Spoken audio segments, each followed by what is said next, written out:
மண்ணில் வாழ்ந்து செல்லும் மனிதா, விண்ணில் தேவன் இன்பம் தருவார். மண்ணில் வாழ்ந்து செல்லும் மனிதா, விண்ணில் தேவன் இன்பம் தருவார். அன்று உன்னை அழைத்த இறைவன் இன்று உன்னை அழைக்கிறார். அன்று உன்னை அழைத்த இறைவன் இன்று உன்னை அழைக்கிறார்.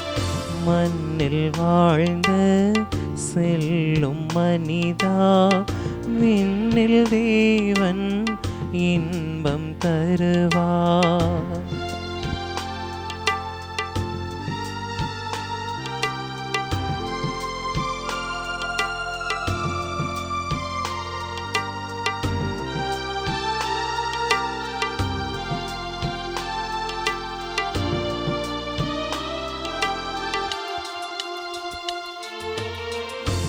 இன்று உறவு நாளை பிரிவு, மனிதன் வாழும் ஏட்டிலே.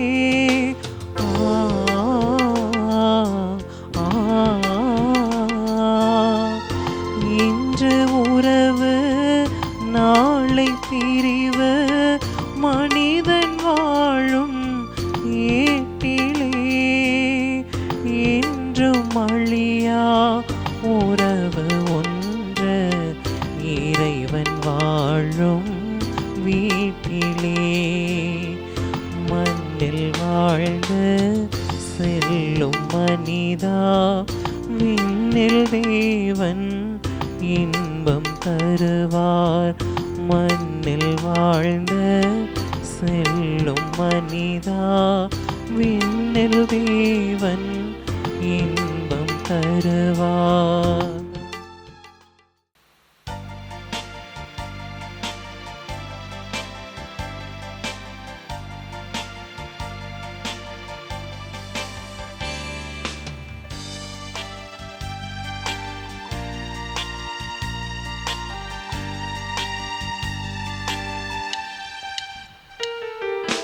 முடிவில்லாத வாழ்வை தேடி வருகின்றேன் இறைவா,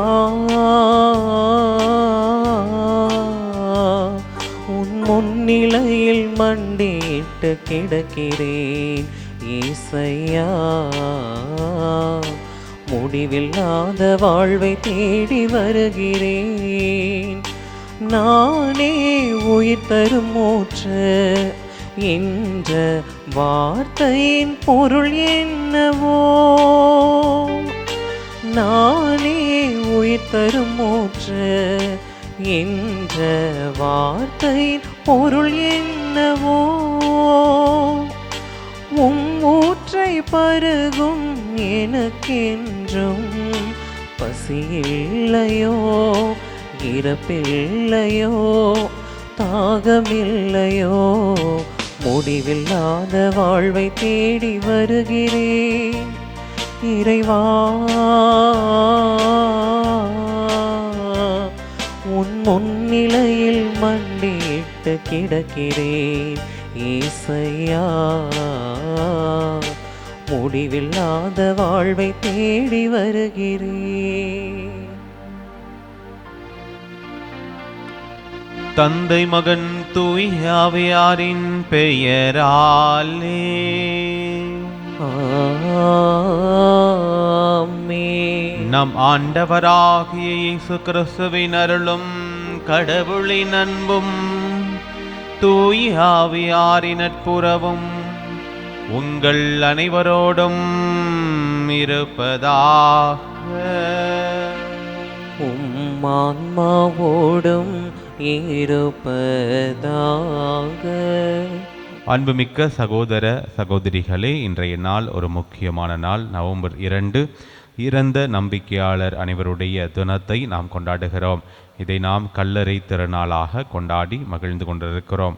அன்பிற்குரியவர்களே, இது கிராமப்புறமாக இருக்கட்டும் சரி, நகர்ப்புறமாக இருக்கட்டும் சரி, இந்த நாளிலே எல்லோரும் கல்லறைக்கு சென்று இறந்த நம்முடைய முன்னோர்களை, நம்முடைய உறவினர்களை நினைத்து பார்த்து அவர்களுக்காக ஜெபிக்கிற இந்த அருமையான நாளிலே, இந்த திருப்பலியிலே நாம் பலருடைய ஆன்மாவுக்காக ஜெபிக்க கடமைப்பட்டிருக்கிறோம். சிறப்பாக யாரும் நினையாத ஆன்மாக்களுக்காக ஜெபிப்போம். இன்றைய திருப்பலி ஒப்பு கொடுத்து ஜெபிக்கிற அத்தனை பேருக்காகவும் சிறப்பாக மன்றாடுவோம். அன்பிற்குரியவர்களே, இந்த நாள் நிறைய நேரங்களில் திருவருட்சாதனங்கள் எப்படி வெறும் கொண்டாட்டங்களாக மாறிக்கொண்டிருக்கிறதோ, அதில் இருக்கக்கூடிய உண்மையான அர்த்தம், அதில் நாம் பெறக்கூடிய அருள், அதில் எதற்கு நாம் முக்கியத்துவம் கொடுக்கிறோம் என்பது மாறிக்கொண்டிருக்கக்கூடிய தருணத்தில் இந்த கல்லறை திருநாளும் நிறைய நேரங்களில் அது எதற்காக கொண்டாடப்படுகிறது, யாரை நாம் உண்மையாக நினைவு கூறுகிறோம். ஏன்னா நிறைய நேரங்களில் இது கல்லறைகளை அன்றைக்கி சுத்தம் செஞ்சு, மற்ற நாட்கள்லாம் கல்லறைகள் எப்படி புதர் அடைந்து கிடந்தாலும் அந்த நாளில் நம்ம சுத்தம் செய்து மாலை போட்டு பூக்கள்லாம் கல்லறையில் நம்ம பரப்பி வச்சு மெழுகுவர்த்தி ஏற்றி, இன்னும் சிலர்லாம் இறந்தவங்களுக்கு என்ன பிடிக்குமோ அதெல்லாம் படைக்கக்கூடிய ஒரு பாதையை நோக்கி நாம் சென்று கொண்டிருக்கிறோம். ஆனால் இந்த நாளில் சிறப்பாக இறந்தவர்களுடைய ஆன்மாக்களுக்காக நாம் ஜெபிக்க கடமைப்பட்டிருக்கிறோம். நம்முடைய கத்தோலிக்க திருச்சபையினுடைய மிகப்பெரிய நம்பிக்கை என்பது இறந்த எல்லோருமே ஒரு நாள் உயிர் பெறுவர்.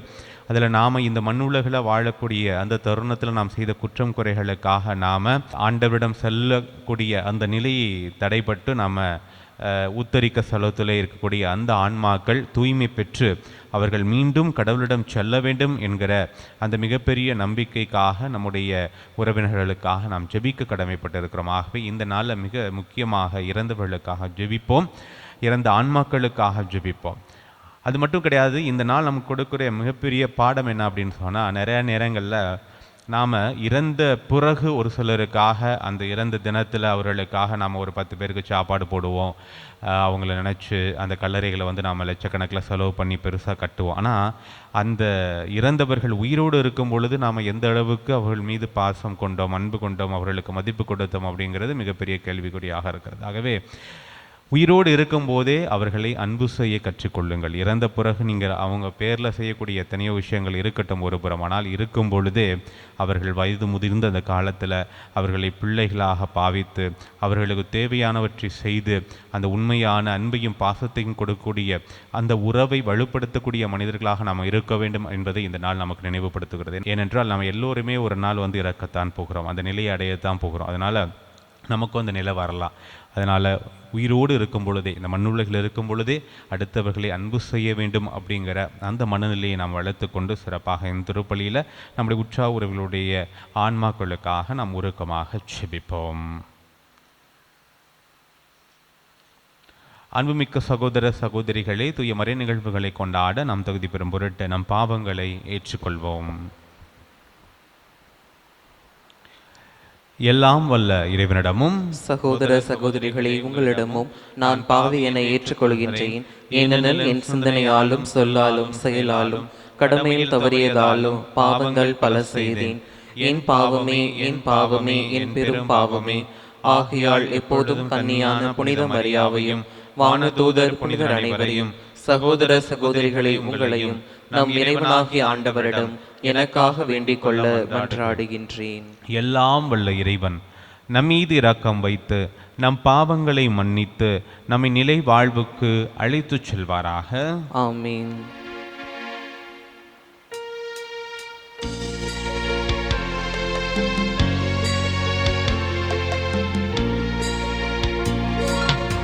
ஆண்டவரே இரக்கமாயிரும். ஆண்டவரே இரக்கமாயிரும். கிறிஸ்துவே கிறிஸ்துவே இரக்கமாயிரும். கிறிஸ்துவே கிறிஸ்துவே இரக்கமாயிரும். ஆண்டவரே இரக்கமாயிரும். ஆண்டவரே இரக்கமாயிரும்.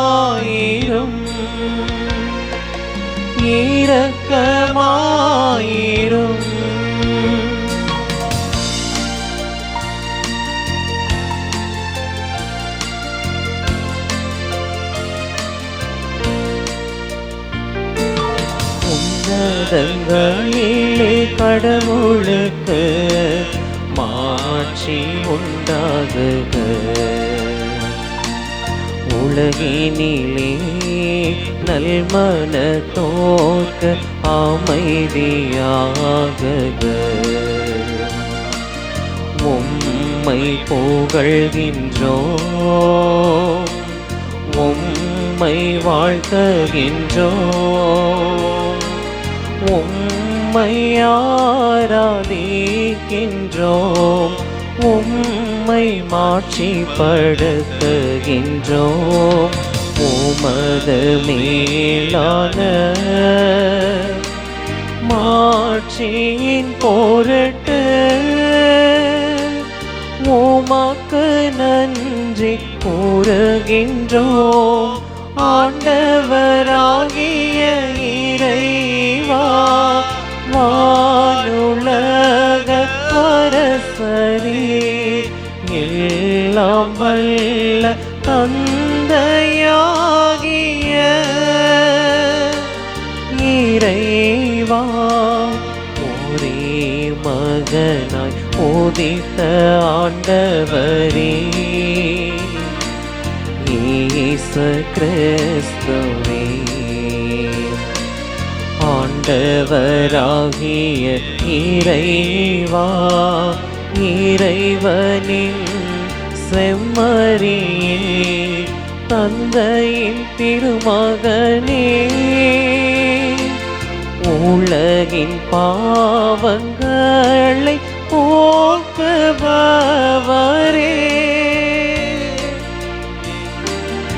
எங்கள் மேல் இரக்கமாயிரும்.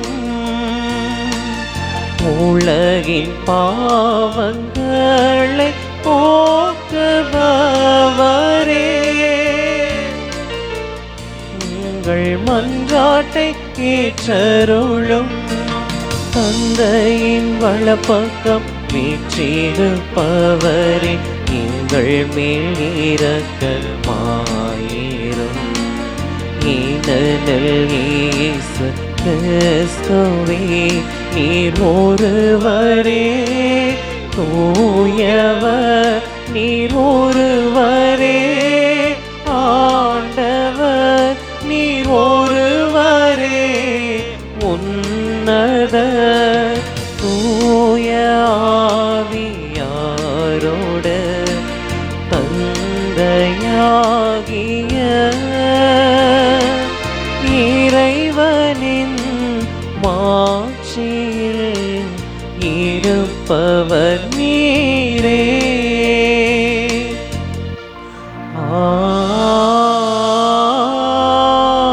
ஆமென். ஜெபிப்போமாக. ஆண்டவரே, எங்கள் மன்றாட்டுக்களை கனிவுடன் கேட்டருள உம்மை வேண்டுகின்றோம். அதனால் உம் திருமகன் இறந்தோரிடமிருந்து உயிர்த்தெழுந்தார் எனும் எங்கள் நம்பிக்கை எழுச்சியுறுவது போல உமடியார்களும் உயிர்த்தெழுவார்கள் என காத்திருக்கும் எங்களது எதிர்நோக்கும் உறுதி பெறுவதா. உமோடு தூயாவியின் ஒன்றிப்பில் இறைவனா என்றென்றும் வாழ்ந்து ஆட்சி செய்கின்ற எங்கள் ஆண்டவராகிய இயேசு கிறிஸ்து வழியாக உம்மை மன்றாடுகின்றோம்.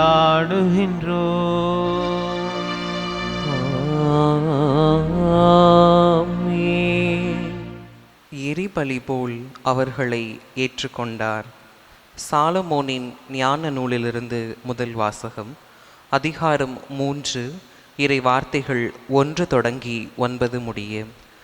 நீதிமான்களின் ஆன்மாக்கள் கடவுளின் கையில் உள்ளன. கடுந்தொல்லை எதுவும் அவர்களை தீண்டாது. அறிவிலிகளின் கண்களில் இறந்தவர்களைப் போல் அவர்கள் தோன்றினார்கள். நீதிமான்களின் பரிவு பெரும் துன்பமாக கருதப்பட்டது. அவர்கள் நன்மை விட்டு பிரிந்து சென்று பேரழிவாக கருதப்பட்டது. அவர்களோ அமைதியாக இளைப்பாறுகிறார்கள். மனிதர் பார்வையில் அவர்கள் தண்டிக்கப்பட்டாலும் இரவாமையில் அவர்கள் உறுதியான நம்பிக்கை கொண்டுள்ளார்கள். சிறிதளவு அவர்கள் கண்டித்து திருத்தப்பட்ட பின் பேரளவு கைமாறு பெறுவார்கள். கடவுள் அவர்களை சோதித்தறிந்த பின் அவர்களை தமக்கு தகுதியுள்ளவர்கள் என்று கண்டார். பொன்னை உலையிலிட்டு புடமிடுவது போல் அவர் அவர்களை புடமிட்டார். எரிபலி போல் அவர்களை ஏற்றுக்கொண்டார். கடவுள் அவர்களை சந்திக்க வரும்போது அவர்கள் ஒளி வீசுவார்கள். அரித்தாள் நடுவே தீப்பொறி போல பறந்து சுடர் விடுவார்கள். நாடுகளுக்கு தீர்ப்பு வழங்குவார்கள். மக்கள் மீது ஆட்சி செலுத்துவார்கள். ஆண்டவரோ அவர்கள் மீது என்றென்றும் அரசாழ்வார்.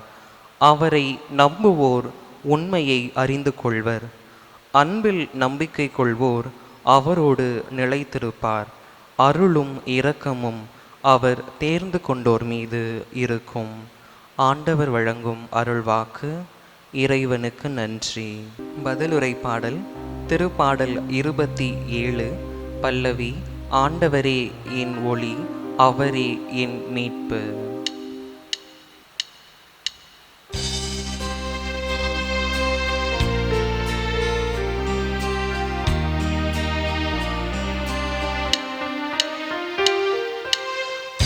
ஆண்டவரே என் ஒளி,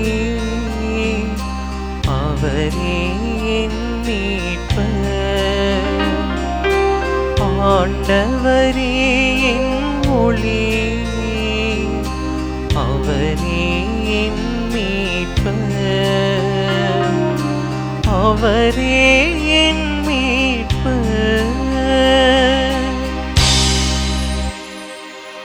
ஆண்டவரே என் ஒளி, அவரே என் மீட்பு. யாருக்கு நான் அஞ்ச வேண்டும்? ஆண்டவரே என் உயிருக்கு அடைக்கலம். யாருக்கு நான் அஞ்சி நடுங்க வேண்டும்?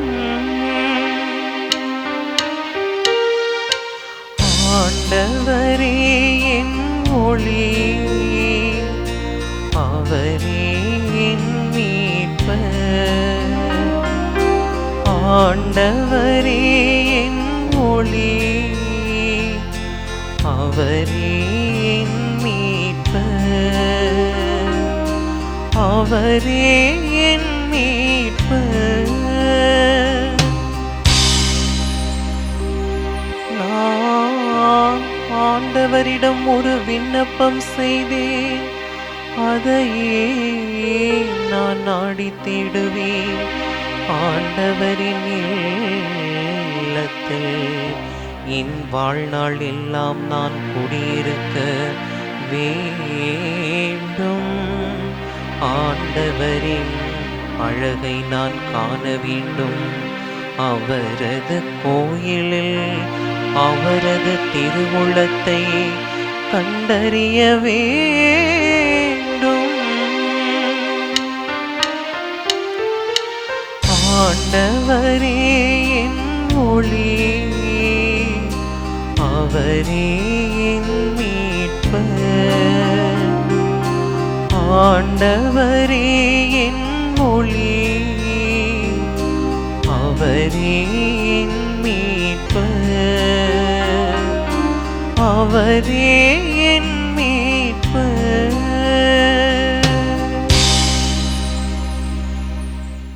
இரண்டாம் வாசகம். ரோமியர் திருமுகத்திலிருந்து வாசகம். அதிகாரம் 5 வசனங்கள் 5 முதல் 11 வரை. சகோதர சகோதரிகளே, எதிர்நோக்கு ஒருபோதும் ஏமாற்றம் தராது. ஏனெனில் நாம் பெற்றுள்ள தூயாவின் வழியாக கடவுளின் அன்பு நம் உள்ளங்களில் பொழியப்பட்டுள்ளது. நாம் இறைப்பற்றி இன்று வலுவற்று இருந்தபோது குறித்த காலம் வந்ததும் கிறிஸ்து நமக்காக தம் உயிரை கொடுத்தார். நேர்மையாளருக்காக ஒருவர் தம் உயிரை கொடுத்தல் அரிது. ஒருவேளை நல்லவர் ஒருவருக்காக யாரோரும் தம் உயிரை கொடுக்க துணியலாம். ஆனால் நாம் பாவிகளாக இருந்தபோது கிறிஸ்து நமக்காக தம் உயிரை கொடுத்தார். இவ்வாறு கடவுள் மீது கொண்டுள்ள தம் அன்பை எடுத்து காட்டியுள்ளார். ஆகையால் இப்பொழுது நாம் கிறிஸ்துவின் இரத்தத்தினால் கடவுளுக்கு ஏற்புடையவர்களாகி அவர் வழியாக தண்டனையிலிருந்து தப்பி மீட்பு பெறுவோம் என உறுதியாக நம்பலாமன்றோ? நாம் கடவுளுக்கு பகைவர்களாக இருந்தும் அவருடைய மகன் நமக்காக உயிரை கொடுத்ததால் கடவுளோடு ஒப்புரவாக்கப்பட்டு உள்ளோம். அப்படியானால் ஒப்புரவாக்கப்பட்டுள்ள நாம் வாழும் அவர் மகன் வழியாகவே மீட்பு பெறுவோம் என உறுதியாக நம்பலாம் அன்றோ? அது மட்டுமல்ல, இப்பொழுது கடவுள் நம்மை ஒப்புரவாக்கி உள்ள நம் ஆண்டவராக இயேசு கிறிஸ்துவின் வழியாக நாம் கடவுளோடு உறவு கொண்டு பெருமகிழ்ச்சி அடைகிறோம். இம்மகிழ்ச்சி நமக்கு தருபவர் கடவுளே. ஆண்டவரின் அருள்வாக்கு. இறைவனுக்கு நன்றி.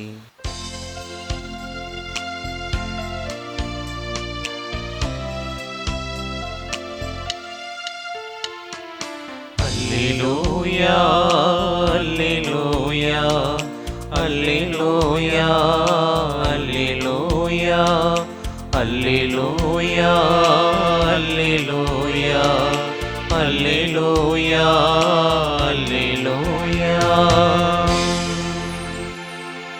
அவர் என்னிடம் ஒப்படைக்கும் எவரையும் நான் அழிய விடாமல் இறுதி நாளில் அனைவரையும் உயிர்த்தெழ செய்ய வேண்டும். இதுவே என்னை அனுப்பியவரின் திருவுளம் என்கிறார் ஆண்டவர். அல்லேலூயா அல்லேலூயா அல்லேலூயா அல்லேலூயா அல்லேலூயா. ஆண்டவர் உங்களோடு இருப்பாராக. உம் ஆன்மாவோடும் இருப்பாராக. புனித யோவான் எழுதிய நற்செய்தியிலிருந்து வாசகம். ஆண்டவரே மாட்சி உமக்கே. யோவான் எழுதிய நற்செய்தி அதிகாரம் 6 இறைவசனங்கள் 37 40 வரை. அக்காலத்தில் இயேசு மக்கள் கூட்டத்தை நோக்கி கூறியது: தந்தை என்னிடம் ஒப்படைக்கும் அனைவரும் என்னிடம் வந்து சேருவர். என்னிடம் வருபவரை நான் புறம்பே தள்ளிவிட மாட்டேன். ஏனெனில் என் சொந்த விருப்பத்தை நிறைவேற்ற அல்ல, என்னை அனுப்பியவரின் விருப்பத்தை நிறைவேற்றவே நான் விண்ணகத்திலிருந்து இறங்கி வந்தேன். அவர் என்னிடம் ஒப்படைக்கும் எவரையும் நான் அழிய விடாமல் இறுதி நாளில் அனைவரையும் உயிர்த்தெழச் செய்ய வேண்டும். இதுவே என்னை அனுப்பியவரின் திருவுளம். மகனை கண்டு அவரிடம் நம்பிக்கை கொள்ளும் அனைவரும் நிலை வாழ்வு பெற வேண்டும் என்பதே என் தந்தையின் திருவுளம். நானும் இறுதி நாளில் அவர்களை உயிர்த்தெழச் செய்வேன். ஆண்டவரின் அருள்வாக்கு. கிறிஸ்துவே உமக்கு புகழ். கிறிஸ்து இயேசுவில் அன்பிற்கும் பாசத்திற்கும் இனிய அன்பான இறை மக்களே, இன்றைக்கு தாய் திருச்சபையானது நவம்பர் 2ஆம் தேதியை கல்லறை திருவிழாவாக கொண்டாடுகிறது. உஸ்தரிக்கிற ஆன்மாக்களுடைய தல விழாவாகவும், நீர்த்தார் நினைவு விழா என்றும், இறந்தோர் தின நினைவு என்றும் பல பெயர் சொல்லி அழைப்பார்கள் இந்த நாளை. தாய் திருவையோடு இணைந்து ஆராதனை வலையொலி வாயிலாக இந்த இறை வார்த்தையை பகிர்ந்து கொள்ளும் இந்த தருணத்தில் நம்முடைய ஆராதனை வலையொலியை தொடர்ந்து காணக்கூடிய நம்முடைய குடும்பங்களில் மரித்த அத்துணை நபர்களுக்காகவும் இந்த திருப்பலியிலே நாங்கள் ஜெபித்து கொண்டிருக்கிறோம்.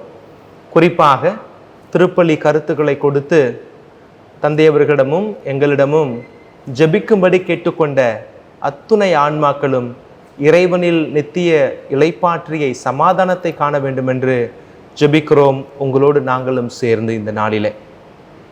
பிரியமான மக்களே, நவம்பர் 2ஆம் தேதி என்பது தமிழக கத்தோலிக்க திருச்சபையில் எல்லோராலும் நினைவில் வைத்துக் கொள்ளக்கூடிய விழாக்களில் ஒன்றாக வரக்கூடிய இறந்தோர் தின நினைவு.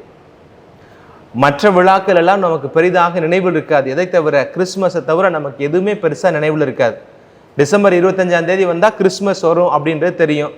வருஷப்பிறப்பு எல்லாருக்குமே தெரியும், ஜனவரி 1 வர்றது. அதுக்கப்புறம் நமக்கு அதை தொடர்ந்து வருகிற ஈஸ்டர்லாம் நாட்கள் மாறி வர்றதுனால நமக்கு தெரியாது. மாதா பக்தர்களாக இருக்கக்கூடியவர்களுக்கு, ஆலயங்களுக்கு அடிக்கடி போய் வரக்கூடிய மக்களுக்கு கோவில் தொடர்பு இருக்கிறவங்களுக்கு ஒரு சில விழாக்கள் தெரியலாம். ஓகே, செப்டம்பர் 8 ஓகே மாதாவுக்கு பிறந்த நாள், அது ஒரு சில விஷயங்கள் தெரிஞ்சிருக்கலாம். ஆகஸ்ட் 15 ஓகே விண்ணேற்பு விழா அப்படின்றது தெரிஞ்சிருக்கலாம்.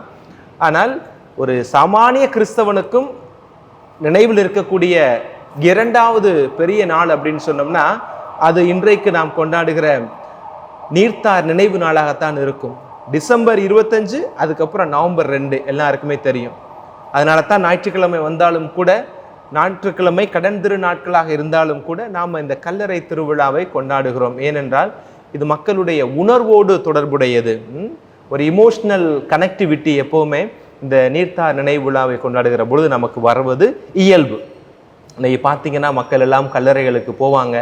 போய் கல்லறைகள் எல்லாம் இன்றைக்கு வண்ணமயமாக ஜொலிக்கும், அப்படியே மலர்மயமாக மாறி போயிருக்கும். இது வந்து கல்லறையா, இந்த கல்லறை தோட்டமா அப்படின்றது இன்னைக்கு தான் தெரியும். வழக்கமாக நம்ம கல்லறை தோட்டம் அப்படின்னு நம்ம சொல்கிறோம் இல்லையா, அதுக்கு என்ன சொல்லுவாங்கன்னா கல்லறைகளில் வந்து நிறைய பூக்கள்லாம் வைத்திருப்பாங்க அப்படின்றது ஒரு கருத்து. அது வெளிநாடுகளில் செமெட்ரியில் வந்து அப்படி வச்சுருப்பாங்க. ஆனால் நம்ம ஊர்லேயே அந்த கல்லறை தோட்டம் அப்படின்ற ஒரு வார்த்தையை பயன்படுத்துவாங்க. நான் பர்சனலாக நான் தனிப்பட்ட விதத்தில் நான் அதை எப்படி புரிந்து கொள்வேன் அப்படின்னா, கல்லறை ஒரு தோட்டம் தான்.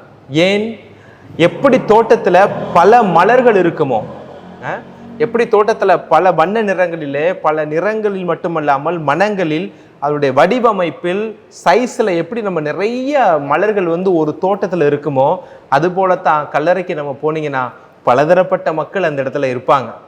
உயிரோடு உடலோடு இல்லாவிட்டாலும் ஆன்மாவாக அந்த இடத்துல அவங்க இருக்கிறாங்க.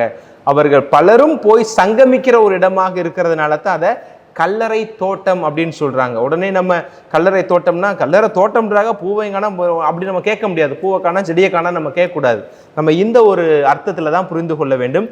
பல மனநிலை கொண்ட, பல குடும்ப பின்னணியை கொண்ட, பல பொருளாதார பின்னணியோடு இருக்கக்கூடிய, பல நிலைகளில் வேறுபாடுகளை உள்ளடக்கிய பலரும் வந்து சேருகிற ஒரு இடமாக இருக்கிறதுனால் அதற்கு கல்லறை தோட்டம் என்று பெயர் வந்திருப்பதாக நான் அதை புரிந்து கொள்கிறேன். சரி, ஏன் இந்த கல்லறை திருவிழாவுக்கு இவ்வளவு பெரிய முக்கியத்துவம் கொடுக்கப்படுகிறது அப்படின்றதுக்கு இந்த ஒரு பின்னணி நமக்கு தெரிஞ்சிருக்கணும். அது என்ன பின்னணி? தொடக்கத்தில் கத்தோலிக்க திருச்சபை தொடங்கிய பிறகு கிட்டத்தட்ட 325வது ஆண்டு வரை, கிட்டத்தட்ட ஒரு 3.25 நூற்றாண்டுக்கு கத்தோலிக்க திருச்சபை பெரிதாக ஆலயங்கள் இல்லாமல் இருந்த காலம். எதுவரை? கான்ஸ்டன்டினோபிள் என்கிற இந்த இத்தாலி நாட்டு மன்னன் அவன் கிறிஸ்துவை ஏற்கிற வரை, அவருடைய தாய் கிறிஸ்துவை அறிந்து ஏற்றுக்கொள்கிற வரை கத்தோலிக்க மதமானது, இந்த கிறிஸ்தவ மதமானது ஒரு அண்டர் கிரவுண்ட் சர்ச் போல தான் இருந்துச்சு. சீக்ரெட் சர்ச் போல இருந்துச்சு. ரகசியமாகத்தான் நம்பிக்கைகள் எல்லாம் பரிமாறப்பட்டன, ரகசியமாகத்தான் திருப்பலிகள் எல்லாம் நிறைவேற்றப்பட்டது. இன்றைக்கு இருக்க போல இதே போல ஒரு வடிவமைக்கப்பட்ட முழு நீள திருப்பலியாக இல்லை. அந்த அற்பம் பிடுவதும் ஆண்டோடைய வார்த்தையை பிடுவதும் அந்த காலத்தில் நடந்தது உண்டு. அப்ப இதெல்லாம் எங்க நடந்துச்சு அப்படின்னா கல்லறைகளில் தான் நடந்தது. விசுவாசிகளுடைய கல்லறைகளுக்கு செல்வதும், அப்போஸ்தலர்களுடைய கல்லறைகளுக்கு செல்வதும், வேத சாட்சிகளுடைய கல்லறைகளுக்கு சென்று அங்கே அழுவது போல, கூடி இருப்பது போல இருந்து கொண்டு அந்த இடங்களில் ஆண்டோடைய வார்த்தையை போதிப்பதும், அந்த இடங்களில் சிறிய விதத்தில், அரசுக்கு தெரியாத விதத்தில் ஒரு சீக்கிரட்டா அந்த நாட்களில் திருச்சபைக்கு நம்பிக்கையையும் விசுவாசத்தையும் உறுதிப்பாட்டையும் கொடுத்த இடம் எதுவென்றால் கல்லறைகள் தான். அதனுடைய அடிப்படையிலும் தான் இந்த கல்லறை திருவிழாவானது கத்தோலிக்க திருச்சபையில் மிகவும் ஒரு முக்கியமான விழாவாக இன்றைக்கும் அது பார்க்கப்படுகிறது. சரி, இந்த கல்லறை திருவிழா அன்னைக்கு நம்ம திருப்பலி ஒப்பு கொடுத்து ஜெபிக்கிறோம் இல்லையா? யாருக்காக ஜெபிக்கிறோம்? யாருக்காக ஜெபிக்கிறோம்? விண்ணக பேரின்பம் அடைந்தவர்களுக்கு நம்முடைய ஜெபம் தேவையா அப்படின்றது என்ன கேட்டால் தேவையில்லை. செயின்ஸுகளுக்காக நம்ம இன்னைக்கு பெருசாக ஜெபிக்கிறது இல்லை இல்லையா?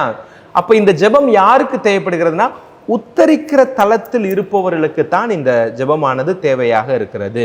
ஆண்டவர் பைபிளில் சொல்லப்பட்டிருக்கிற nobody is perfect except the heavenly father.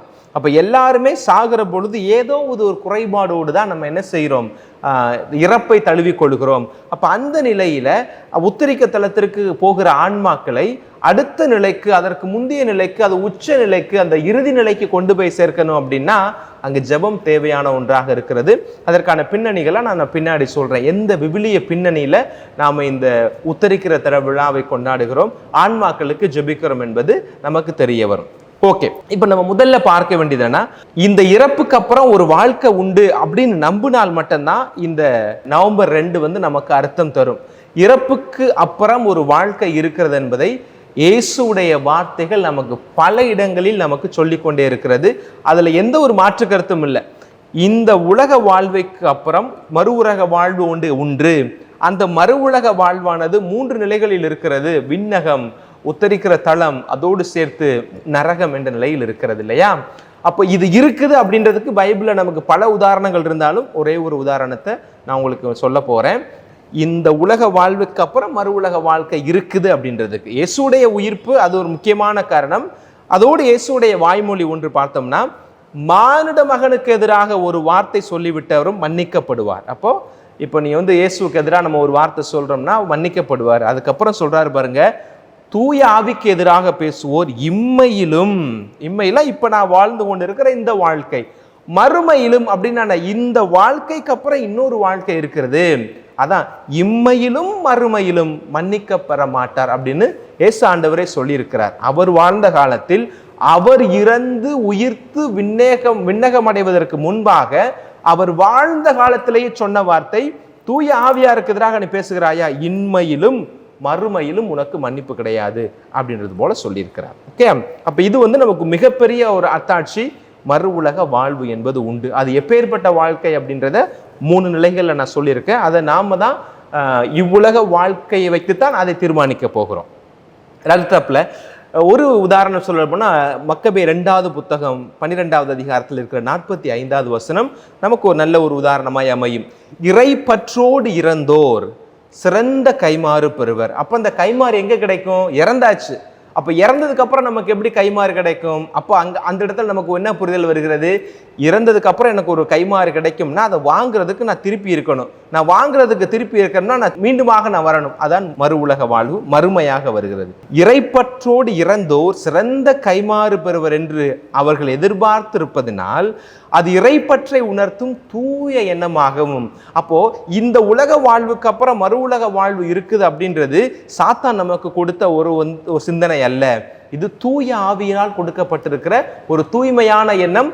தூய ஆவியார் தருவது உண்மையாகத்தான் இருக்கும். அது உண்மையான எண்ணமா இருக்கிறது. 2 மக்கபேயர் 12:45 வசனத்தின் அடிப்படையில் அது. ஆகவே இறந்தவர்கள் தங்கள் பாவத்து நின்று விடுதலை பெறும்படி அவர் அவர்களுக்காக பாவம் போக்கும் பலியை ஒப்பு கொடுத்தார்.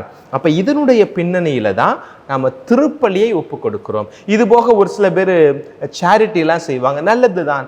ஒரு சில பேர் புரியாத நிலையில படையல்லாம் செய்வாங்க. அது நம்முடைய ஆத்ம திருப்திக்காக நம்ம செய்யலாம். அதெல்லாம் திருச்சபை பெரிய அளவில் நம்ம என்ன செய்யறது இல்லை, அதை என்கரேஜ் உற்சாகப்படுத்துறது இல்லை.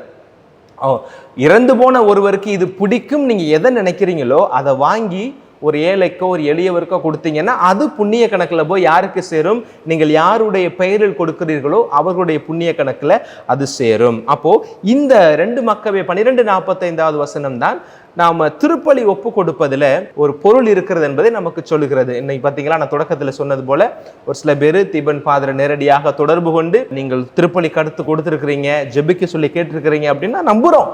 அப்போ இந்த திருப்பலி வாயிலாக நமக்கு கிடைக்கக்கூடிய வல்லமை. அப்போ நீங்க நினைக்கலாம், ஃபாதர் நாங்க ஜெபம் பண்ணா பத்தாதா அப்படின்னு. அப்படின்னா இல்லை. இருக்கிற ஜெபங்களிலே உச்சமான உயர்ந்த ஒரு ஜெபம் அப்படின்னா என்னது? திருப்பலி. Mass is an ultimate prayer. அதை தான் நம்ம எப்போவுமே அழுத்தி சொல்லி கொண்டு இருக்கிறோம். அதனால தான் நம்ம இந்த நாளில் பூசை ஒப்பு கொடுக்கிறோம். திருவெளிப்பாடு 21:27 இன்னொரு விவிலிய குறிப்பாக நமக்கு வந்திருக்கிறது. தீட்டுப்பட்டது எதுவும் ஒருபோதும் அதற்குள் நுழையாது. எதற்குள் நுழையாது? அதையாவும் வச்சுக்கோங்க. தீட்டுப்பட்டது எதுவும் ஒருபோதும் அதற்குள் நுழையாது. அதுபோல அருவருப்பானதை செய்வோரும் பொய்யரும் அதற்குள் நுழைய மாட்டார்கள். ஆமா, உண்மைதான். ஆட்டுக்குட்டி வைத்திருக்கும், ஆட்டுக்குட்டி யாரு? இயேசு கிறிஸ்து. ஆட்டுக்குட்டி வைத்திருக்கும் வாழ்வின் நூலில் பெயர் எழுதப்பட்டவர்கள் மட்டுமே அதில் நுழைவார்கள். அப்போ இந்த திருவெளிப்பாடு 21:27 விண்ணகத்தை பற்றியும் அந்த விண்ணகத்திற்குள் யார் நுழைய போகிறார்கள் என்பதை பற்றியும் யார் நுழைய முடியாது என்பதை பற்றியும் சொல்லுகிறது. விண்ணகத்திற்குள்ள யார் நுழைய முடியாது? தீட்டான காரியங்களை செய்யக்கூடியவர்களும். தீட்டு என்ன? சமூகத்திற்கு கேடு விளைவிக்கக்கூடிய, தனி மனிதனுடைய வாழ்க்கையை சிதைக்கக்கூடிய, அடுத்தவருடைய அமைதிக்கு ஊறு விளைவிக்கக்கூடிய, குந்தகம் விளைவிக்கக்கூடிய காரியங்களை செய்யக்கூடியவர்களும், அருவருப்பான காரியங்களை செய்யப்படக்கூடியவர்களும் விண்ணகத்திற்குள்ள நுழைய முடியாது. அப்ப யார் நுழைய முடியும்? அங்க ஆட்டுக்குட்டி ஒரு புத்தகம் வைத்திருக்கிறது. அந்த புத்தகத்தில் யாருடைய பெயரெல்லாம் இருக்கிறதோ அவர்கள் தான் நுழைவார்கள். அந்த புத்தகத்துல என்ன இருக்கும்? நம்முடைய வரவு செலவு கணக்குகள் தான் இருக்கும்.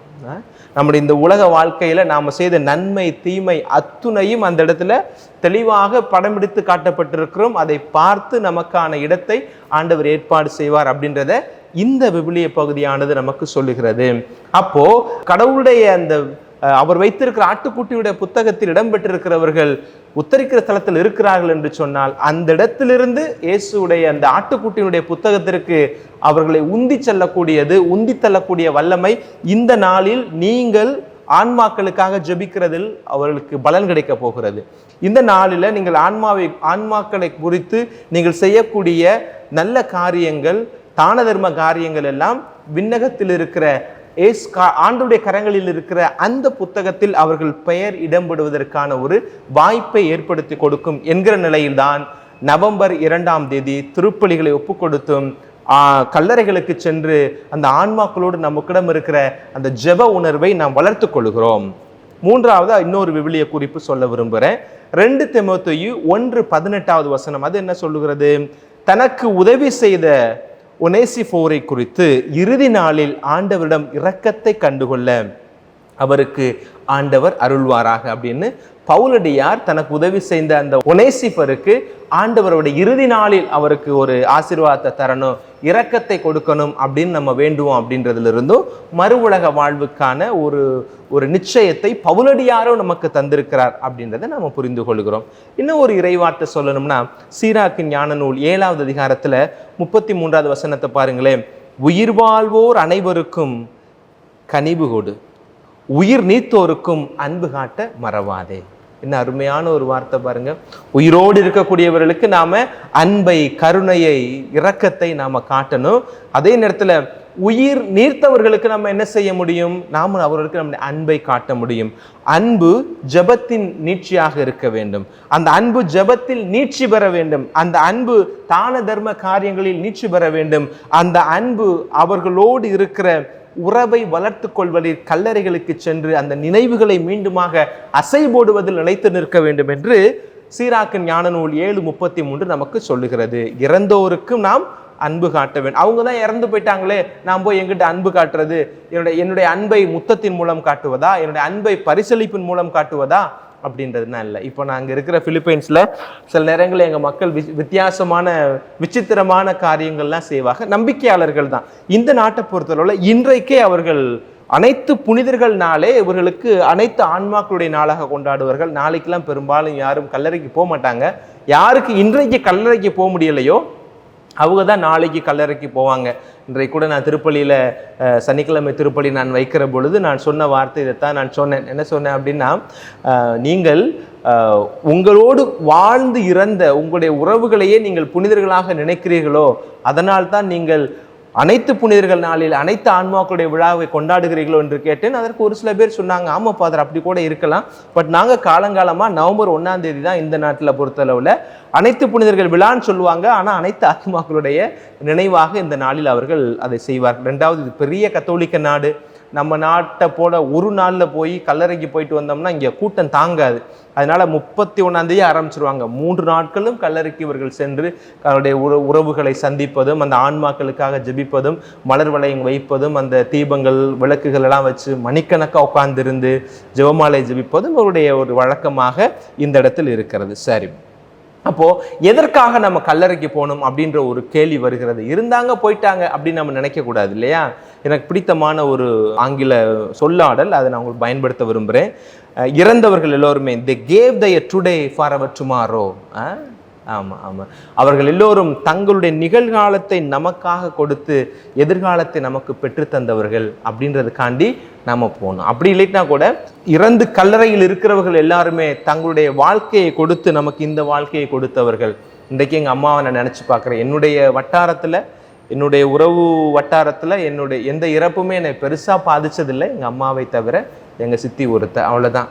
மற்றபடிலாம் மற்றவர்கள்லாம் வருவார்கள் போவார்கள், அந்த மனநிலையில் நம்ம எடுத்துக்கிற முடிகிறது என்னால். அவர்கள்லாம் ஓகே, வாழ்ந்தார்கள் இருந்தார்கள், நமக்கு தெரியும், உறவுகள் அந்த விஷயத்தில் போயிடுவாங்க. ஆனால் ஒரு சில இழப்புகள் நமக்கு மிகப்பெரிய ஒரு தாக்கத்தை ஏற்படுத்தும். அந்த விதத்தில் என்னுடைய அம்மா என்னுடைய வாழ்க்கையில் மிகப்பெரிய ஒரு தாக்கத்தை ஏற்படுத்தியவர்கள். இப்போ இன்றைக்கு நான் இந்த நிலைமையில் இருக்கிறேன் அப்படின்னா அது அவர்களுடைய தியாகம், அவர்கள் தங்களுடைய எதிர்காலத்தை தொலைத்து எனக்கு இந்த நிகழ்காலத்தை கொடுத்திருக்கிறார்கள் அப்படின்ற விதத்தில் நான் நினைச்சு பார்த்தேன் அப்படின்னா நம்ம கல்லறைக்கு கட்டாயம் போகணுன்ற எண்ணம் நமக்கு வரும். ஊர்களில் ஒரு சில கல்லறைகள் எல்லாம் கண்டுகொள்ளப்படாமல் கிடக்கும். கண்டுகொள்ளவே மாட்டேன், யாருமே கண்டுக்கிற மாட்டாங்க. ஒரு சில பேர் நான் பார்த்துருக்கேன் ஊரில் இருக்கும் போது அப்படி கண்டுகொள்ளப்படாமல் கிடக்கிற கல்லறைகளை இவங்க கல்லறையை முழுகிறது போல அந்த புல்லுகளெல்லாம் வெட்டி தண்ணிகளா ஊற்றி கொஞ்சம் முழுகும் போது அந்த பக்கத்தில் இருக்க கல்லறை கண்டுகொள்ளாமல் கிடக்கிற கல்லறைகளுக்கும் கொஞ்சம் மலர் வளையங்கள்லாம் வச்சு கொஞ்சம் ஊதுவத்தி கொஞ்சம் மெழுகுதித்தெல்லாம் வச்சு செய்யக்கூடிய நல்ல உள்ளங்களும் இருக்கிறாங்க. அப்படிலாம் செஞ்சீங்கன்னா அந்த பாக்கியமும் இன்றைக்கு நீங்கள் யாருக்காக ஜெபிக்கிறீங்களோ அவங்களுக்கு கிடைக்கும். நீங்கள் கல்லறைக்கு போகிறீங்க, கண்டுகொள்ளப்படாத கல்லறைகள் அனாதையாக கிடக்கிறது அப்படின்னா அந்த கல்லறைகளை நீங்கள் பார்க்கணும். ஒரு சில கல்லறைகள்லாம் பிள்ளைகள்லாம் வெளிநாடுகளிலே வெளியூர்லேயே இருப்பாங்க. இன்றைக்கி அவளுக்கு வர்றதுக்கு வாய்ப்பு இருக்காது. பேர பிள்ளை எல்லாரும் நல்லா இருப்பாங்க, ஆனால் அவங்கள கண்டுக்கிறாமல் இருக்கிறாங்க அப்படின்னா நம்ம அந்த இனிஷியேட்டிவ் எடுத்து அது ஒரு முன்முயற்சி செஞ்சு இன்றைக்கி அந்த கல்லறைகளை எல்லாம் நம்ம சுத்தம் பண்ணோம் அப்படின்னா அது நாம் யாரை நேசிக்கிறோமோ இறந்து போன அந்த ஆன்மாக்களுக்கு அது ஒரு பெரிய ஒரு நன்மையாக கிடைக்கும். சரி, இப்போ இறுதியாக இதை நான் கொண்டு வரலான்னு நினைக்கிறேன்.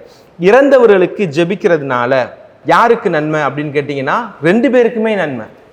நீங்கள் யாருக்காக ஜெபிக்கிறீங்களோ அவங்களுக்கும் நன்மை கிடைக்கும், ஜெபிக்கிற உங்களுக்கும் நன்மை கிடைக்கும். நீங்கள் யாருக்காக ஜெபிக்கிறீங்களோ அவங்களுக்கு அவருடைய பாவத்தினுடைய தண்டனைகள் எல்லாம் குறைக்கப்பட்டு அவருடைய ஆன்மாக்கள் பலப்படுத்தப்படும்.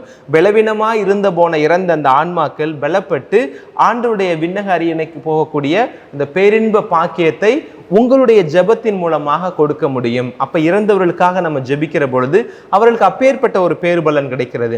இப்ப நமக்கு என்ன கிடைக்கிறது? இறந்தவர்களுக்காக ஜெபிக்கிற பொழுது நம்முடைய ஆன்மாவும் பலப்படுகிறது, நாமும் இறைவனுடைய அருளால் தொடப்படுகிறோம் அப்படின்றதையும் நாம் இந்த நாளில் நினைத்து பார்க்க வேண்டும் அப்படின்னு நான் நினைக்கிறேன். அத்தோட நவம்பர் 2ஆம் தேதி நீங்கள் திருப்பலிக்கு போகிறீங்க இல்லையா, ஃபாதர்ஸ்லாம் இன்னைக்கு மறையுரைகள்லாம் கொடுப்பாங்க. நீங்கள் ஆராதனையில் கேட்குற இதே போல் நீங்கள் மற்ற சேனல்ல நீங்கள் மறையுரை கேட்கக்கூடியவளாக இருப்பீங்க. அல்ல ஆலயத்திற்கு நேரடியாக சென்று திருப்பலி கண்டு அந்த திருப்பலியுடைய மறையுரையை உன்னிப்பாய் கேட்டு கவனித்து தியானிக்கக்கூடியவளாக இருப்பீங்க. இந்த இறந்த நாளில் கொடுக்கப்படுகிற எல்லா மறையுரையுமே உயிரோடு இருக்கக்கூடிய நமக்கு தான். இறந்தவர்களுக்கு இது எதுவுமே இல்லை. நாம என்ன சொல்றோம்? அந்த இறந்தவர்களுக்கு நம்ம சப்போர்ட் பண்ணணும் நம்முடைய ஜெபத்தின் மூலமா அப்படின்னு நம்ம சொல்றோம். அதே நேரத்துல இதை நம்ம மனசுல வச்சுக்கொள்ளும், இன்றைக்கு அவர்கள் நாளைக்கு நாம, அதுல மாற்று கருத்தே என்பதே இல்லை. இந்த உலகத்திலேயே பாரபட்சம் இல்லாமல் எல்லாருக்கும் கொடுக்கப்படுகிற ஒரு காரியம் என்ன அப்படின்னா இறப்பும் பிறப்பும் தான். நமக்கே தெரியாம தான் நம்ம பிறந்தோம். நான் எப்போ பிறந்தேன், எப்படி பிறந்தேன், எதுக்கு பிறந்தேன் அப்படின்ற எந்த ஒரு முன் அறிவிப்பும் இல்லாம தான் நாம் இந்த உலகத்துல பிறக்கிறோம். ஆனால் பிறப்பை போலவே பிறந்த எல்லாருக்குமே எது உறுதியா இருக்கிறது? இறப்பு என்பது உறுதியா இருக்கிறது. மற்றதெல்லாம் கிடைக்குமோ கிடைக்காத. ஒரு சில பேர் பிறந்த எல்லாரும் கல்யாணம் பண்றது இல்லை, ஒரு சில பேர் கல்யாணம் பண்ணுவாங்க, ஒரு சில பேர் குரும சாமியாரை போவாங்க, ஒரு சில பேர் 2க்குமே போகாம தனிமரமா இருக்கக்கூடியவர் இருப்பாங்க. ஒரு சில பேருக்கு செல்வம் கொடுக்கப்படும், ஒரு சில பேருக்கு கொடுக்கப்படாது. ஒரு சில பேருக்கு உடல் வலிமை கொடுக்கப்பட்டிருக்கும், ஒரு சில பேருக்கு உடல் வலிமை கொடுக்கப்பட்டிருக்காது. ஒரு சில பேருக்கு நல்ல குடும்ப பின்னணி இருக்கும், ஒரு சில பேருக்கு குடும்ப பின்னணி இருக்காது. ஒரு சில பேர் நல்ல இறை ஞானத்தோட அறிவோடு இருப்பாங்க, பட் இன்னொரு சில கொடுக்கப்படாம இருந்திருக்கும். இப்படி பல நிலைகள்ல ஆண்டவர் கொடுத்தும் கொடுக்காமையும் ஒரு சில காரியங்களை விட்டிருந்தாலும் கூட எல்லாருக்கும் இறைவன் பாரபட்சம் இல்லாமல் சரிசமமாக கொடுக்கக்கூடிய ஒரு காரியம் என்ன அப்படின்னா அது இறப்பு தான். Death doesn't show any partiality அப்படின்னு சொல்லுவாங்க. இறப்பு ஒருபோதும் பாரபட்சம் காட்டாது. அப்போ பாரபட்சம் இல்லாமல் எல்லாருக்கும் கொடுக்கப்படக்கூடிய இறப்பு எனக்கும் வரும். அப்போ அந்த இறப்பு எனக்கு வருகிற பொழுது நான் எந்த நிலையில் தயார்படுத்தணும் அப்படின்றத ஒரு அலாம் போல ஒரு எச்சரிக்கையாக நம்ம இந்த நாளில் எடுத்துக்கொள்ளணும் அப்படின்னு நான் நினைக்கிறேன். இறப்பு யாருக்கு எப்படி எப்போ வரும் தெரியாது. ஆனால் அந்த இறப்புக்கு என்னை முழுமையாக நான் தயாரிக்காவிட்டாலும் கூட இறப்பு என்பது எனக்கு நிச்சயம் இருக்கிறது என்ற எண்ணத்தை நாம் உள்ளத்தில் வைத்திருக்கிற பொழுது குறைந்தபட்ச மனசாட்சியோடு நாம் செயல்படணும் அப்படின்ற எண்ணத்தை நமக்கு எது கொடுக்கும்? இந்த இறப்பானது நமக்கு கொடுத்து கொண்டே இருக்கணும். அதை நினைவூட்டக்கூடிய நாளாக இந்த நவம்பர் 2ஆம் தேதி கட்டாயம் இருக்கணும். அதே நேரத்தில் இன்னைக்கு இறந்த நம்முடைய உறவுகளுக்காக நாம ஜெபிக்கிறோம் இல்லையா? இன்னைக்கு அவர்களுக்காக ஜெபிக்கிறதுக்கு காரணம் என்ன? அவர்கள் ஏதோ ஒரு விதத்துல ஒரு நேர்மறையான ஒரு தாக்கத்தை நமக்குள்ள ஏற்படுத்தி இருக்கிறாங்க. இறந்து போன அவர்கள் நமக்கு ஏதோ ஒரு விதத்துல ஒரு பயன்பாடுள்ள மனிதனாக இருந்திருக்கிறாங்க.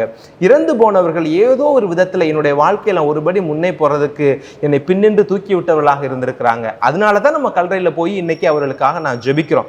அம்மாவா இருக்கலாம், மனைவியா இருக்கலாம், பிள்ளைகளாக இருக்கலாம், உறவுகளை சித்தப்பா யாரவன இருக்கலாம், நண்பர்களாக இருக்கலாம். ஏதோ ஒரு விதத்துல அவங்க உங்களுடைய வாழ்க்கையில ஒரு பாதிப்பை ஏற்படுத்தினதுனால தான் இன்னைக்கு நாம ஜெபிக்கிறோம். இருக்கணும். அப்படிப்பட்டவர்களாக நாம் இருக்கணும். ஆமாம், இந்த உலகத்தில் வாழ்ந்த எல்லாருமே நாளைக்கு நான் இறக்கிற பொழுது என்னுடைய இறப்பு 4 பேருக்கு ஒரு பாதிப்பை கொடுக்கக்கூடியதாக இருக்க வேண்டும். என்னுடைய இறப்பு ஒரு 5 பேர் வீட்டில், ஒரு 4 பேருடைய வீட்டில் ஒரு வெற்றிடத்தை, 4 மனிதர்களுடைய மனதிலே ஒரு வெற்றிடத்தை கொடுக்கக்கூடிய விதத்தில் என்னுடைய வாழ்க்கை இருக்கணும். அது பயன்பாடு உள்ளையாக வாழ்க்கையாக இருக்கணும் அப்படின்றத இந்த நாளில் நாம் சிந்திப்பதற்கு இந்த நவம்பர் 2 நமக்கு அழைப்பு கொடுக்கிறது. இதை நாம் மறந்துடக்கூடாது. நான் இதுவரை சொன்ன மறையுரையில் வரலாற்று பின்னணியை சொன்னேன். அதே நேரத்தில் என்னுடைய வாழ்க்கையில் எனக்கும் இறப்பு வரும் அப்படின்ற ஒரு உறுதிப்பாட்டை இந்த நாளில் நம்ம உறுதியாக ஏற்றுக்கொள்ள வேண்டும். அதற்கான தயாரிப்பில் எடுக்க வேண்டும். நான் இறக்கிற பொழுது 4 பேர் என்னுடைய இறப்பில் வருந்தக்கூடிய அளவிற்கு என்னுடைய வாழ்க்கை அவர்களுக்கு பயன்படக்கூடிய விதத்தில் இருக்கணும் அப்படின்றத நாம் நினைக்கணும். அதே நேரத்தில் இந்த நவம்பர் 2ஆம் தேதி மட்டுமல்ல, இந்த த்ரூ அவுட் த மந்த், இந்த நவம்பர் மாதம் முழுவதும் நாம் ஜெபிக்கலாம். நவம்பர் மாதம் முழுவதும் ஜெபிக்கலாம். குறிப்பாக திருப்பலி ஒப்பு கொடுத்து ஜெபிப்பது சாலச் சிறந்த ஒன்றாக இருக்கும். ஏன்னா 4வது நூற்றாண்டில் வாழ்ந்த அகுஸ்தினார் இருக்கார் இல்லையா, அகுஸ்தினார் அம்மா இறக்குற பொழுது இப்படிதான் கேட்டுக்கொண்டாங்களாம், நான் இறந்ததுக்கு அப்புறம் என்னை எங்கே அடக்கம் பண்ணுறது அப்படின்றது உன்னுடைய விருப்பம். ஆனால் இறந்ததுக்கு அப்புறம் ஒவ்வொரு முறையும் நீ ஆல்டரில் நிற்கும் போத, பீடத்திற்கு நிற்கிற பொழுது என்னை நினைவுகூர்ந்து ஜெபிப்பாயாகன்னு அவங்க அம்மா கேட்டுக்கொண்டதாக அவங்களுடைய வரலாறு சொல்லுகிறதுன்னு. என்னை எங்கே வேணாலும் போத, எனக்கு அது பிரச்சனை இல்லை. ஆனால் நீ ஆல்டருக்கு போகும்போத அந்த பீடத்தில் போய் திருப்பீடத்தில் நிற்கிற பொழுது என்னை நினைத்து எனக்காக ஜெபின்னு தன்னுடைய தாய் கேட்டுக்கொண்டதாக அகுஸ்தினார் அவருடைய வரலாற்று குறிப்புகளிலே நம்ம வாசிக்கிறோம். அதனால இந்த நாளில், இந்த மாதம் முழுவதும் நீங்கள் ஜெபியுங்கள். ஒரு 30 நாள் நவநாள் போல அவர்களுக்காக நீங்கள் ஜெபிக்கிற பொழுது உங்களுடைய ஜெபத்தால் யாருக்காக ஜெபிக்கிறீர்களோ அவர்களுடைய ஆன்மா பலப்பட்டு அது விண்ணகத்திற்குள் செல்வதற்கான தகுதி பெறும். நீங்கள் ஜெபிக்கிற பொழுது உங்கள் ஆன்மாவும் பலப்பட்டு நீங்கள் இவ்வுலகிலேயே மறு உலக வாழ்வுக்கான தயாரிப்பில் உங்களை ஈடுபடுத்தி கொள்ள முடியும். இந்த 2 கருத்துக்களை மையப்படுத்தியவர்களாக இந்த நவம்பர் 2ஆம் தேதியை நாம் எல்லோரும் சேர்ந்து கல்லறை திருவிழாவாக கொண்டாடுகிறோம். இது திருவிழா தான் எப்பொழுது? அர்த்தம் பெறுகிற பொழுது. ஆக அன்புரை மக்களே, ஆராதனை வலையொலியின் வாயிலாக இறந்து போன உங்கள் குடும்பங்கள், ஒவ்வொருவருடைய குடும்பங்களிலும் இருக்கிற உறவுகளுக்காக நாங்கள் ஜெபிக்கிறோம். இன்றைக்கு மட்டுமல்ல, நீங்கள் ஃபாதர் தீபனை தொடர்பு கொண்டு இந்த மாதத்தில் உங்களுடைய பெயர்களை கொடுத்து நீங்கள் ஃபாதர் எங்களை ஜெபித்துக் கொள்ளுங்கள் என்று சொன்னால் நாங்களும் உங்களுக்காக இந்த திருப்பலியில் ஜெபிப்பதற்கு ஆவலோடு இருக்கிறோம். அது எங்களுக்கு கடமையும் கூட. உங்களுக்காக ஜெபிப்பது பல நிலைகளில் நீங்கள் இந்த சோஷியல் மீடியாவில் இருக்கக்கூடிய இந்த மீடியா மிஷனை நீங்கள் சப்போர்ட் பண்ணுறீங்க. அதே நேரத்தில் இந்த நவம்பர் மாதத்தில் ஒரு பக்தி முயற்சியாக நம்முடைய மீடியா மிஷனை நீங்கள் சப்போர்ட் பண்ணுறதுக்கு திருப்பலி கருத்துக்கள் கொடுத்து ஃபாதர்கிட்ட ஜெபிக்க கேட்டிங்கன்னா ஆராதனையில் இருக்கிற எல்லா குருக்களுமே உங்கள் குடும்பங்களுக்காக, உங்கள் குடும்பங்கள் இருந்த உறவுகளுக்காக ஜெபிப்போம். அந்த ஜெபத்தினுடைய பேர்பலன்கள் உங்கள் உறவுகளை சென்றடையும். இறந்து போன உங்கள் உறவுகள் மகிமையில் மாட்சியில் பங்கெடுக்க எங்களால் முடிந்த ஜெப உதவியை தருவோம் என்ற நம்பிக்கையில் உங்களோடு இணைந்து ஜெபிக்கிறோம், உங்களுக்காக ஜெபிக்கிறோம். ஆமென். அனைவரும் எழுந்து நம்முடைய நம்பிக்கையை அறிக்கையிடுவோம்.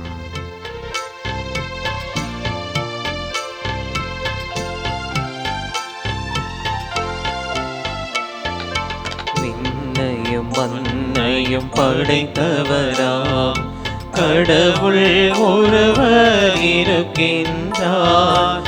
தந்தை மகன் தூய ஆவியராய் ஒன்றாய் வாழ்வோரை நம்புகிறேன். தூய ஆவியின் வல்லமையால் இறைமகன் நமக்காய் மனிதரானார். கன்னி மரியிடம் பிறந்தவராம் இயேசுவை உறுதியாய் நம்புகிறேன். பிளாத்துவின் ஆட்சியில் பாடுபட்டார், சிலுவையில் இறந்து அடக்கப்பட்டார், 3ஆம் நாளில் உயிர் தெழுந்தார், இறப்பின் மீதே வெற்றி கொண்டார். விண்ணகம் வாழும் தந்தையிடம் அரியணை கொண்டு இருக்கின்றார். உலகம் முடியும் காலத்திலே நடுவராய் திரும்பவும் வந்திடுவார். தூய ஆவியாரை நம்புகிறேன், பாரினில் அவர் துணை வேண்டுகிறேன். பாவ மன்னிப்பில் தூய்மை பெற்று பரிகார வாழ்வில் நிலைத்திடுவேன். திரு அவை உரைப்பதை நம்புகிறேன். புனிதர்கள் உறவை நம்புகிறேன். உடலின் உயிர்ப்பை நிலை வாழ்வை உறுதியுடனே நம்புகிறேன். ஆ ஆ ஆ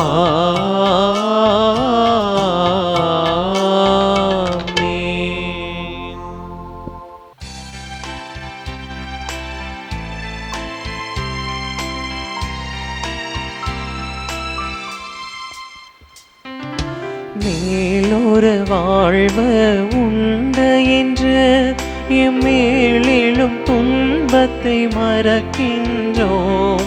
மேலொரு வாழ்வு உண்டு என்று எம்மேலும் துன்பத்தை மறக்கின்றோம். மேலும் துன்பம் அடைந்தாலும் மேன்மையின் பலியாய் தருகின்றோம். அடியோர் யாம் தரும் காணிக்கையே அன்பாயே பாயாண்டவரே. அடியோர் யாம் தரும் காணிக்கையே அன்பாயே பாயாண்டவரே. அன்புமிக்க சகோதர சகோதரிகளே, என்னுடையதும் உங்களுடையதுமான இப்பலி எல்லாம் வல்ல தந்தையாகி இறைவனுக்கு ஏற்றதாகும்படி மன்றாடுங்கள். ஆண்டவர் தமது பெயரின் புகழ்ச்சிக்காகவும் மாட்சிக்காகவும் நமது நன்மைக்காகவும் புனித திரு அவை அனைத்தின் நலனுக்காகவும் உமது கையிலிருந்து இப்பலியை ஏற்றுக்கொள்வாராக. ஆண்டவரே, எங்கள் காணிக்கைகளை கனிவுடன் ஏற்றருளும். அதனால் உம் திருமகனுடைய பரிவிரக்கத்தின் மாபெரும் அருளடையாளத்தில் ஒன்றுபடும் இறந்த உம்மடையார்கள் உம் திருமகனோடு மாட்சிக்கு உயர்த்த பெறுவார்களா. என்றென்றும் வாழ்ந்து ஆட்சி செய்கின்றவர் வழியாக உம்மை மன்றாடுகின்றோம்.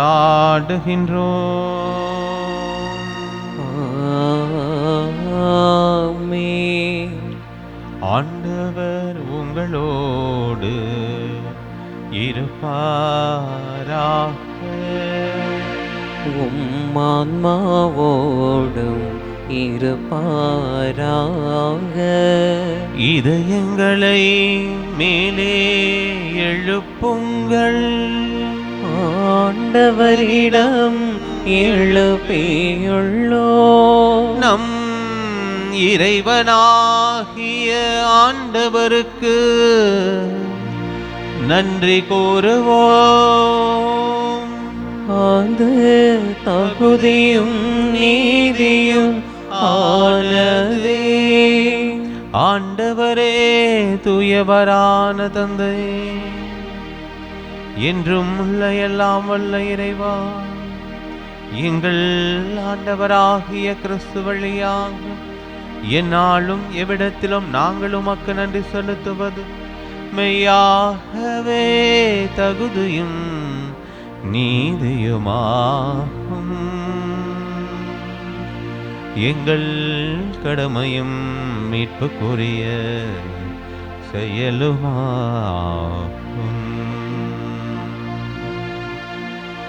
ஏனெனில் நாங்கள் அனைவரும் சாகாமல் இருக்க கிறிஸ்து ஒருவரே சாவை ஏற்றுக்கொண்டார். நாங்கள் அனைவரும் என்றும் உமக்காக வாழ்ந்திட அவர் ஒருவரே சாக திருவுளமானார்.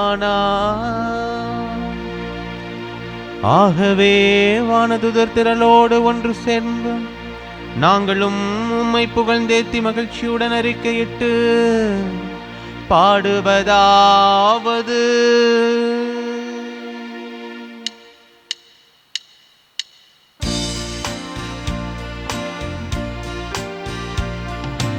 தூயவர் தூயவர் தூயவர் வான்படைகளின் கடவுளாம் ஆண்டவர்.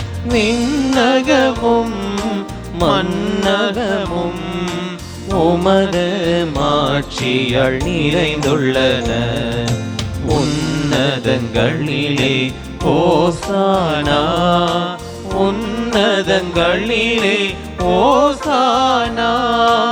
ஆண்டவர் பெயரால் வருகிறவர் ஆசி பெற்றவர். உன்னதங்களிலே ஓசானா, உன்னதங்களிலே ஓசானா.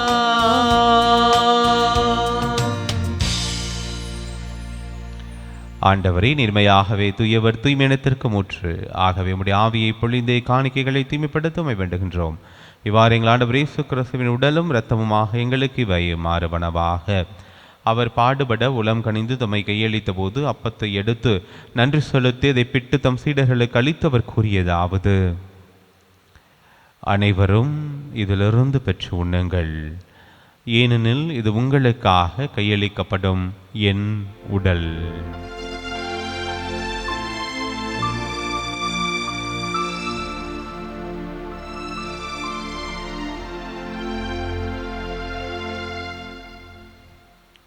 அவனமே இரவு விருந்தை அருந்திய பின் கிண்ணத்தையும் எடுத்து மீண்டும் உமக்கு நன்றி கூறி தம் சீடர்களுக்கு அளித்தவர் கூறியதாவது: அனைவரும் இதிலிருந்து பெற்று பருகுங்கள், ஏனெனில் இது புதிய நிலையான உடன்படிக்கைக்குரிய என் இரத்தத்தின் கிண்ணம். இது பாவ மன்னிப்புக்கென்று உங்களுக்காகவும் பலருக்காகவும் சிந்தப்படும். இதை என் நினைவாக செய்யுங்கள்.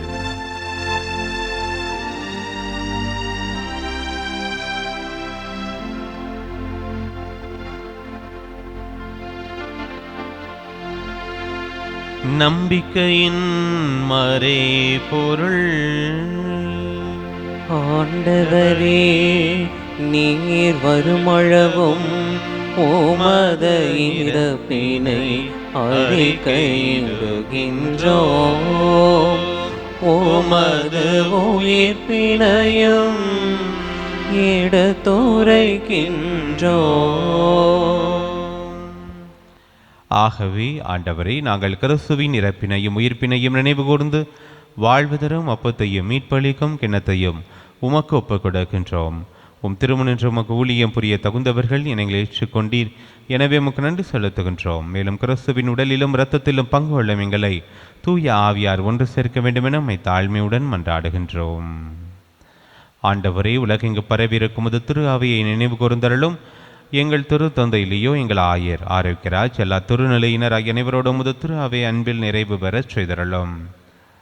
உயிர்த்தலும் எதிர்நோக்குடன் துயில் ஒல்லும் எங்கள் சகோதர சகோதரிகளையும் இறந்தோர் அனைவரையும் இரக்கத்துடன் நினைவு கூர்ந்து முது திருமுக ஒளியின் உள்ளேற்றலும் எங்கள் அனைவர் மீதும் இரக்கமாயிரும். கடவுளின் கன்னித்தாயான புனித மரியா, அவருடைய கணவரான புனித யோசேப்பு, புனித திருத்தூதர்கள் இவ்வுலகிலும் உகந்தவராய் இருந்தோர் ஆகிய புனிதர் அனைவருடனும் நாங்கள் நிலை வாழ்வில் பங்கொள்ளும் தகுதி பெற்று உம் திருமண இயேசு கிறிஸ்து வழியாக அம்மை புகழ்ந்தேத்த வரமருள உம்மை மன்றாடுகின்றோம்.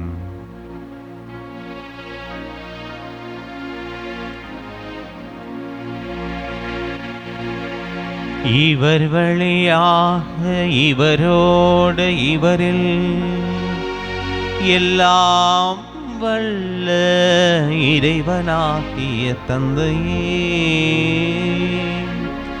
தூய ஆவியாரின் ஒன்றைப்பில் எல்லா புகழும் மாட்சியும் என்றென்றும் உமக்கு உரியதே. ஆமென், ஆமென், ஆமென்.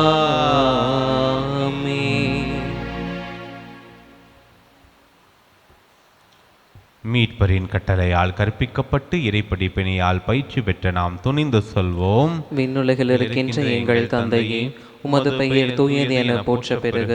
உமது ஆட்சி வருக. உமது திருவுளம் விண்ணுலகில் நிறைவேறுவது போல மண்ணுலகிலும் நிறைவேறுக. எங்கள் அன்றாட உணவை இன்று எங்களுக்கு தாரும். எங்களுக்கு எதிராக குற்றம் செய்வோரை நாங்கள் மன்னிப்பது போல எங்கள் குற்றங்களை மன்னியும். எங்களை சோதனைக்கு உட்படுத்தாதேயும், தீமையிலிருந்து எங்களை விடுவித்தருளும். ஆண்டவரே, தீமை அனைத்திலிருந்தும் எங்களை விடுவித்து எங்கள் வாழ்நாளில் அமைதியை கனிவுடனர்களும் மன்றாடுகின்றோம். முதிரக்கத்தின் உதவியால் நாங்கள் பாவத்திலிருந்து எப்போதும் விடுதலை பெற்று யாதொரு கலக்கமின்றி நலமாயிருப்போமாக. நாங்கள் எதிர்நோக்கி இருக்கும் பெரின்பத்துக்காகவும் எம்மீட்பராகிய இயேசு கிறிஸ்துவின் வருகைக்காகவும் காத்திருக்கின்றோம். ஏனெனில் ஆட்சியும் வல்லமையும் மாட்சியும் என்றென்றும் உமதே. ஆண்டவரே இயேசு கிறிஸ்துவே, அமைதியை உங்களுக்கு விட்டுச் செல்கின்றேன், என் அமைதியை உங்களுக்கு அளிக்கின்றேன் என்றும் திருத்துதர்களுக்கு மொழிந்தீர். எங்கள் பாவங்களை பாராமல் திரு அவையின் நம்பிக்கையை கண்ணோக்கி திருவுளத்திற்கு ஏற்பதற்கு அமைதியும் ஒற்றுமை அளித்தருள்வீராக என்றென்னு வாழ்ந்து ஆட்சி சகின்றவர் நீரே. ஆமென். ஆண்டவருடைய அமைதி உங்கள் அனைவரோடும் என்றும் இருப்பதாக, உம் ஆன்மாவோடும் இருப்பதாக. ஒருவருக்கொருவர் ஆண்டவருடைய அமைதியை மகிழ்ச்சியோடு பகிர்ந்து கொள்வோம். சமாதானம் சமாதானம்.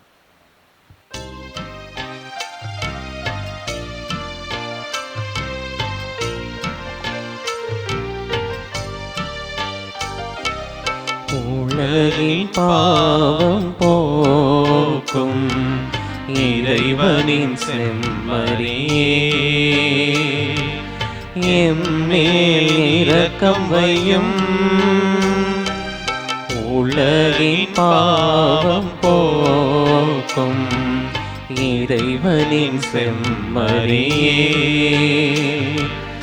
எம்மேல் இரக்கம் வையும். உலகின் பாவம் போக்கும் இறைவனின் செம்மறியே,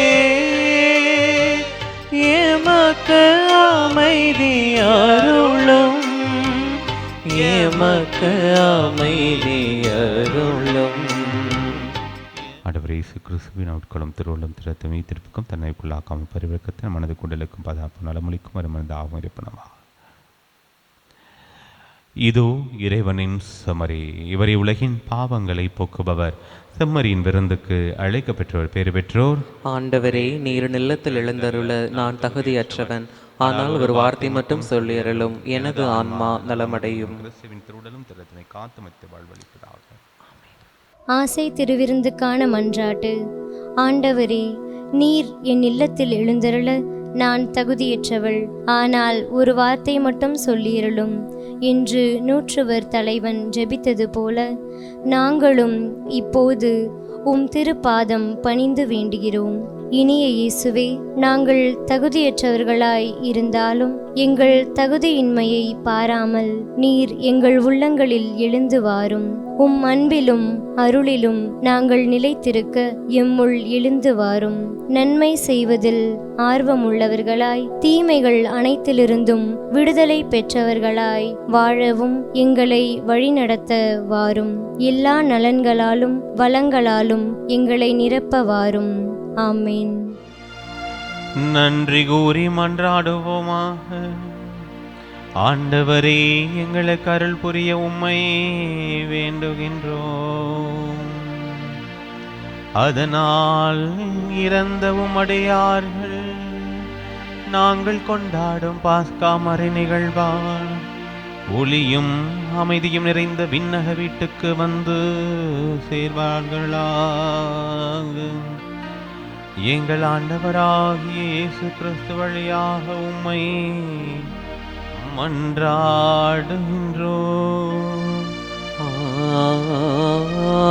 ஆமென். இறைவனின் சிறப்பு ஆசிர் பெற தலைவணங்கி மன்றாடுவோம். ஆண்டவர் உங்களோடு இருப்பாராக. உம் ஆன்மாவோடும் இருப்பாராக. சொல்லற்கரிய நன்மையால் மனிதரை படைத்தவரும் தம் ஒரே திருமகன் உயிர்த்தெழுந்தார் என நம்புவோருக்கு உயிர்ப்பின் எதிர்நோக்கை அளித்தவருமாகிய ஆறுதலின் உற்சாகிய இறைவன் உங்களுக்கு ஆசி வழங்குவாராக. ஆமென். இறந்தோர் அனைவருக்கும் ஒளியும் அமைதியும் நிறைந்த இடத்தையும் உயிர் வாழும் நமக்கு பாவ மன்னிப்பையும் அவர் அருள்வாராக. ஆமென். கிறிஸ்து இறந்தோரினின்று உயிர்த்தெழுந்தார் என உண்மையாக நம்பும் நாம் அனைவரும் அவருடன் என்றென்று மகிழ்ந்து வாழ இறைவன் அருள் கூறுவாராக.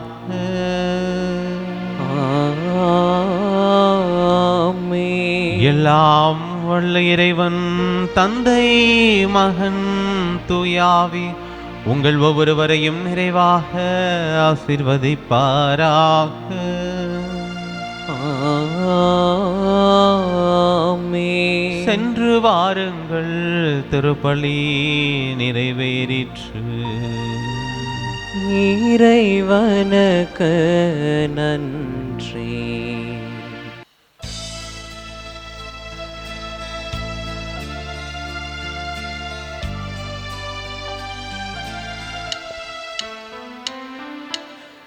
இறந்தோர் வாழ்வு ஒளி பெருக அவர் இறைவாவும் இடம் வந்தடைக. இறந்தோர் வாழ்வு ஒளி பெருக அவர் இறைவாவும் இடம் வந்தடைக.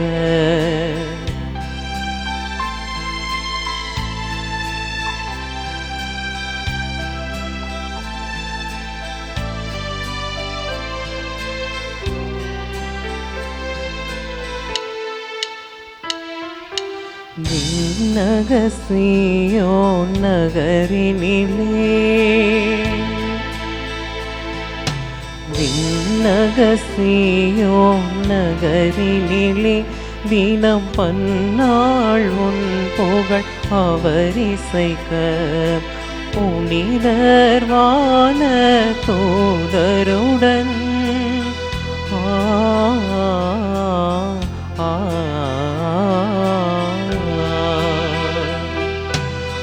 புனிதர்வான தூதருடன் உம்மை புகழ்ந்திடும் பேரு அவர் பெருக. இறந்தோர் வாழ்வு ஒளி பெருக அவர் இறைவாவும் இடம் வந்தடைக. இறந்தோர் வாழ்வு ஒளி பெருக அவர் இறைவாவும் இடம் வந்தடைக.